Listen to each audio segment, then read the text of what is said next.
Hey, it's Alex from Trinity Roofing and Construction. I'm out here at Saddlehorn Drive out here in Arlington. It is January 30th.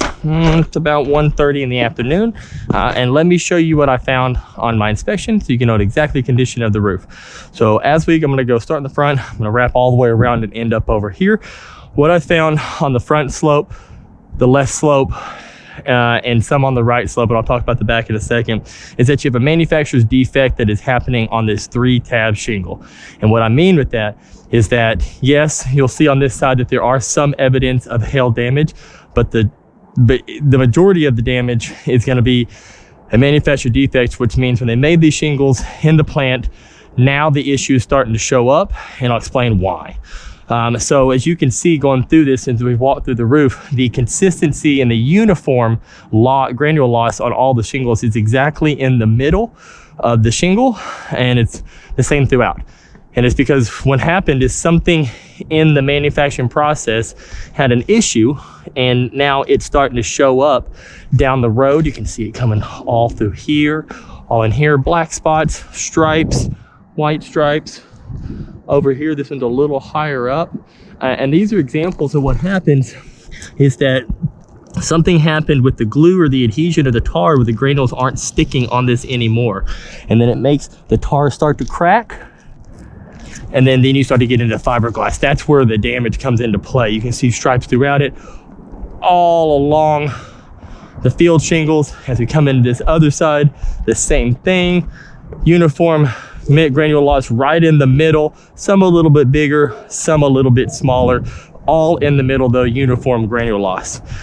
As I go around, it's even consistent on the ridge cap shingles, where you can see granule loss all across the middle of these, and you'll see some more as we end over there.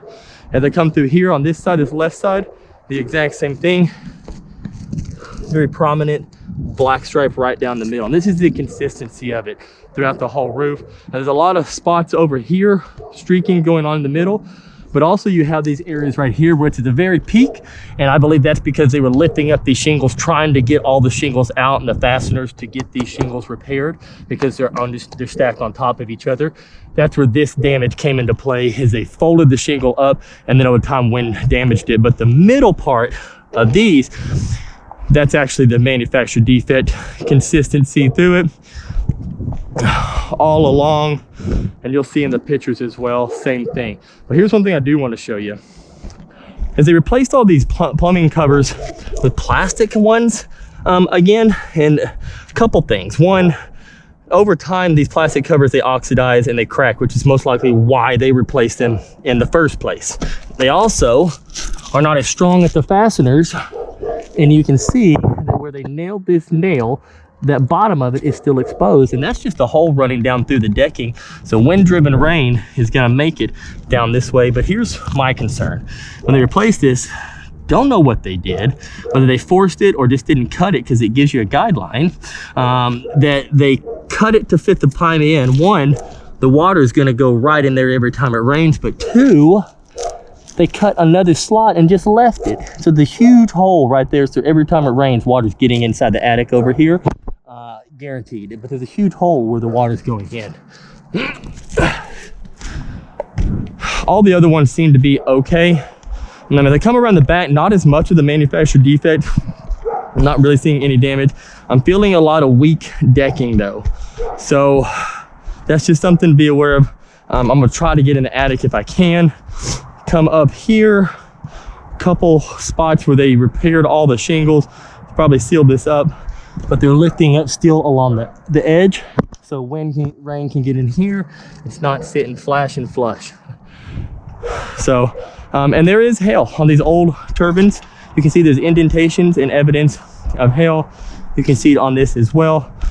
Could be old, but definitely something to be aware of. And as I come over here on this right side, these little pink dots, not trying to mark it up, it'll wash away in the next rain, but it is something to be aware of, is that there is evidence of hail on this right side that have come down and hit, but that's not very much.